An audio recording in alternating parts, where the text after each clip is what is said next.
Alors, je m'appelle Milko Vuy, j'habite à Neuchâtel.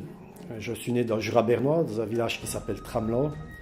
Et depuis l'enfance, je suis passionné par l'exploration, depuis les abysses jusque dans l'espace. Mais j'ai un grand rêve depuis 2003, c'est de retrouver un voilier qui a coulé tout près du pôle Nord, dans l'archipel François-Joseph.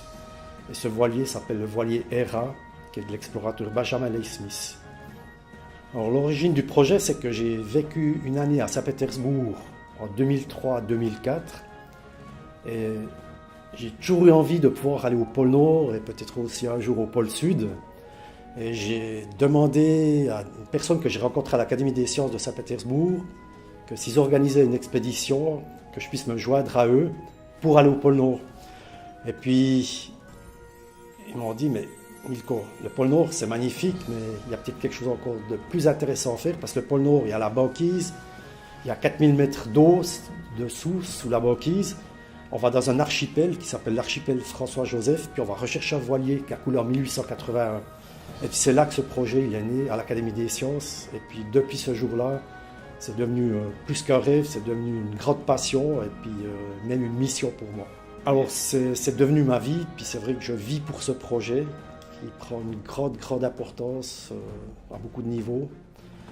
Et puis c'est maintenant la 15e année que je travaille sur ce projet. Et il s'est passé quand même des choses très intéressantes ces 2-3 dernières années. Notamment en 2015, j'ai pu partir avec les scientifiques du Parc national arctique russe. J'ai fait 6 semaines d'expédition dans l'archipel François-Joseph, dont 3 semaines que j'ai passées au Cap Flora, où le voilier a coulé, et surtout où l'équipage de Benjamin Leigh-Smith a survécu à l'hiver polaire. Donc j'ai passé 3 semaines dans l'endroit où eux, ils ont dû vivre cette grande aventure de survie en Arctique. Alors, aujourd'hui, avec les changements climatiques, cette région-là, pendant une partie de l'été, est sans glace.